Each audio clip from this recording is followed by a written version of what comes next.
Hi, good evening, and welcome to our group project presentation, The Evaluation of Joseph Liu.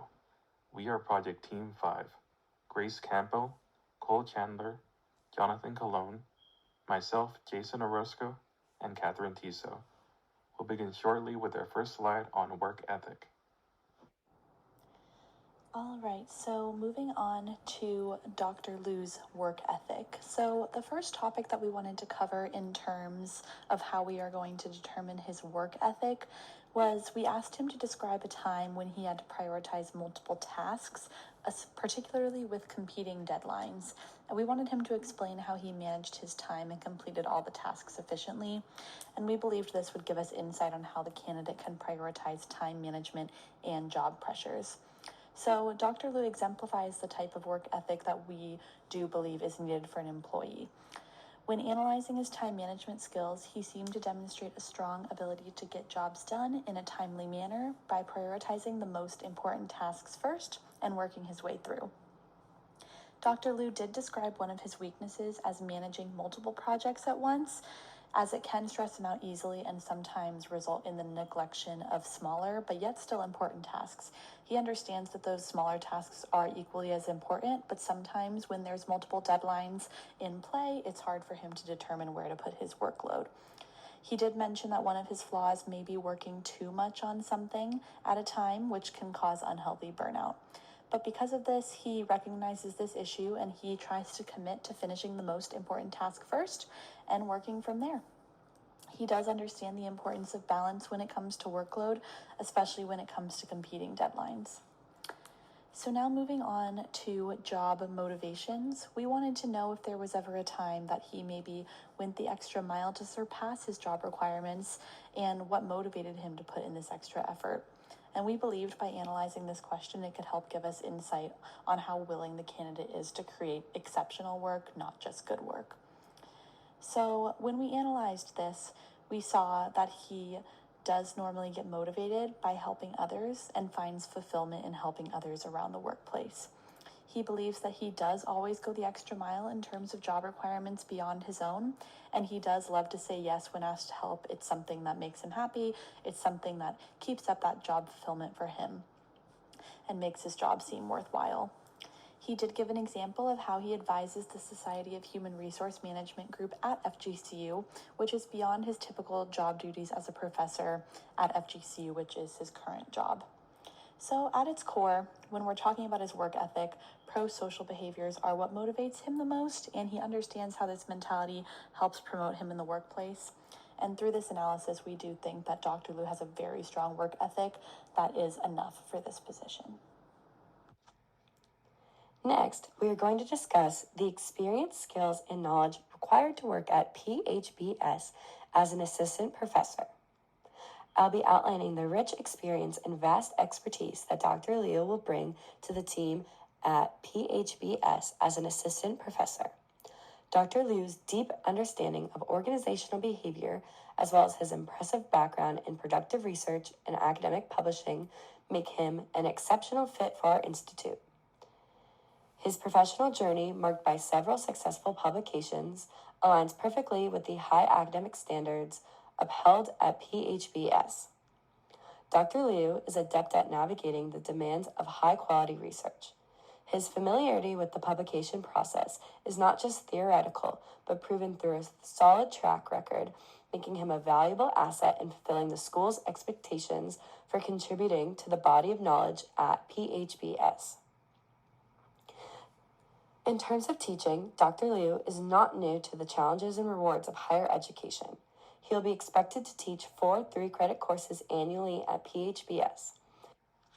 Given his extensive experience in delivering comprehensive and engaging courses in organizational behavior, he is more than ready to undertake his responsibility.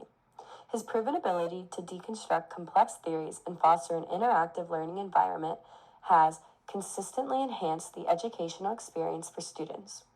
This skill set is particularly important in meeting the rigorous educational standards at PHBS. Moreover, Dr. Liu's expertise extends to supervising students, which will be invaluable as he guides 2 students in various programs through their academic and research endeavors. His mentorship is expected to mold these students into future leaders in their respective fields, fostering a new generation of thinkers and innovators. In terms of strengths and weaknesses, transitioning to a new country and adapting to a different cultural environment pose potential challenges for Dr. Liu.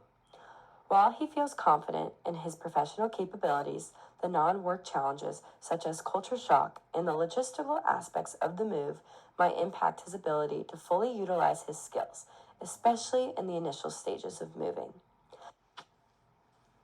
Adapting to a new culture and academic setting requires time and could temporarily divert his focus from professional responsibilities. To mitigate these challenges, it will be crucial for Dr. Liu to seek support from PHBS and possibly engage in cultural orientation programs. Such support will ensure a smooth transition, allowing him to fully contribute his skills and knowledge for the benefit of our institution and its students. To conclude the experience, skills, and knowledge required for PHBS, Dr. Liu's appointment is a testament to PHBS's commitment to attracting and nurturing top talent. His role will be instrumental in upholding the tradition of excellence and pushing the boundaries of knowledge and organizational behavior.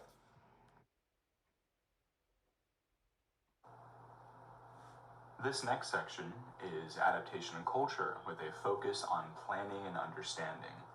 We intend to state our considerations for adapting, identifying strengths and weaknesses, and how to develop a process for adaptation. For our considerations and cultural adaptations, we analyzed Dr. Liu throughout our rounds of questions, where we were able to identify points of interest and concerns for his potential adaptation process.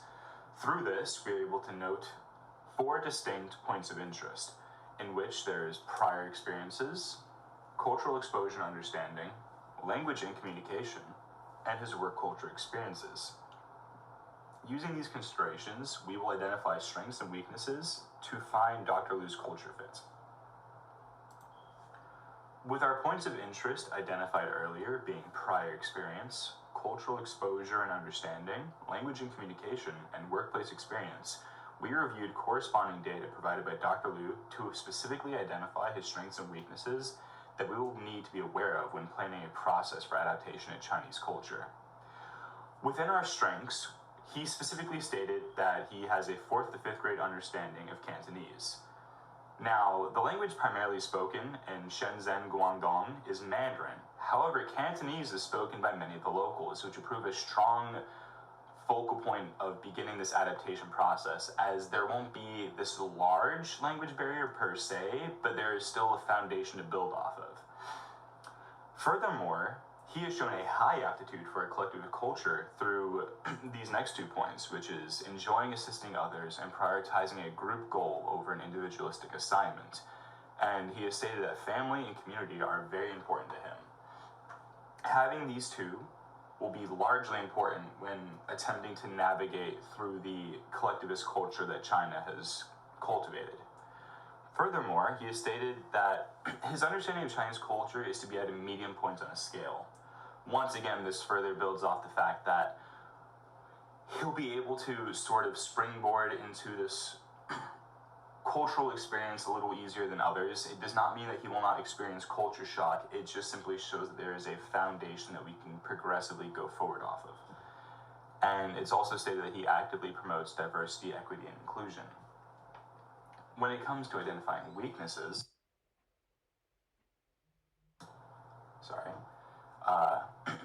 he is stated to have no prior cross-cultural experiences. This is not necessarily a bad thing, it's just more so when considering how he would adapt to this culture and the experiences, it will have an impact on how we decide to ease him into the process. He is stated to have a minimal understanding of Peking University and Chinese work culture, and also that his spouse has a low familiarity with Chinese culture and at current does not have a support structure present within China. These last 2 will be key to identifying a support structure for him, as oftentimes a large point of failure for adapting to a cross-cultural scenario is not having a solid support foundation, and we want to be able to provide a solid support structure that will enable him to succeed within this place. And next is our planned process for adaptation. After assessing Dr. Liu's strengths and weaknesses for cultural adaptation, we were able to lay out a process to assist in adaptation. It has 3 major elements set to prepare, inform, and support Dr. Liu. Our first one is to provide language and cultural training. While experience in Cantonese at the 4th and 5th grade level is beneficial, the primary language in the area is Mandarin. Unfortunately, the two are considered not mutually intelligible, but as stated earlier, many other locals do speak Cantonese, so it may be beneficial in some interactions outside the workplace, as some of the populace does speak it. Our next step is to provide informative meetings and/or data about Chinese work culture and expectations. Dr. Liu has shown the capability to perform within a collectivist culture through the responses provided. It is important now to provide information on expectations of the workplace culture to potentially avoid culture shock. It won't be completely overlooked, but it will at least soften the impact in initial stages. And moving on, we have assist in developing a place in the community. Support structures are imperative for an expatriate to find comfort in the adaptation process. This step would allow for cultural development within the community, but also assist with adapting the spouse to the cultural climate and norms. And these aren't meant to be 3 individual aspects of a plan. They're meant to build off of each other. Through providing language and cultural training, there will be an easier time interacting within the community, therefore allowing for a support structure to be built up over time. For instance, I know a concern that he shared is that he wouldn't know where to go shopping or even where to buy groceries. Well, with language training, he'll be able to ask around, and with a place in the community, people would be able to recommend it, even within the workplace, which is where we could have the informative meetings, which could detail information to him. And all of this could be passed on to the spouse as well, in which we plan to support both of them in this process, as both are important for developing strong foundations and this important step into adaptation. So now we will move into person-organizational fit. So person-organization fit refers to the alignment of an individual's values, goals, and work style with that of an organization that they are a part of. Ignoring person-organization fit can lead to mismatches in the job that result in decreased job satisfaction, higher turnover rates, and lower productivity. Assessing person-organization fit is crucial in making informed hiring decisions and ensuring long-term success for both the individual and the organization. So in Dr. Liu's case, he answered that he prefers working for an organization with a sense of unity and shared successes. This is good because Chinese culture is much more collectivist than an American culture that places value on individual achievements. The next question we have to answer is how difficult we believe it will be for Dr. Liu to adjust to China. His unique background, being raised by Chinese parents in America, presents an interesting dynamic. He's undoubtedly been exposed to Chinese culture and values during his upbringing, but he's also lived his entire life in America and will certainly face challenges adapting to the culture. Language proficiency, familiarity with social norms, and adaptation to the pace of life will all influence his transition. The best way to accurately predict whether these factors will severely inhibit his success would be to administer a Big 5 personality trait questionnaire to measure his openness to experience. Another question that we have to answer is if the compensation package we are offering is attractive enough for Dr. Liu. The salary that we're offering is extremely comparable, and he's also expressed interest in doing more research. So we would need to consider if we're willing to fund this research. An argument can be made that Dr. Liu's research would bring shared successes to the entire university, which would match with our culture. But the argument can also be made that the research would be primarily for individual benefit, and that's more of an American culture.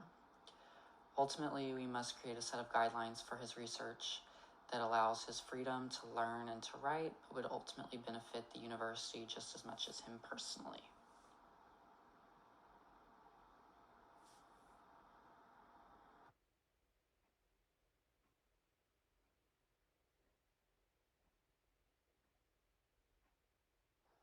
And now lastly, for our final decision. Based on the above analysis, we recommend that Pekin University accept Dr. Liu as a faculty member, as we strongly believe in his success. That's the end of our presentation. Thank you so much for watching.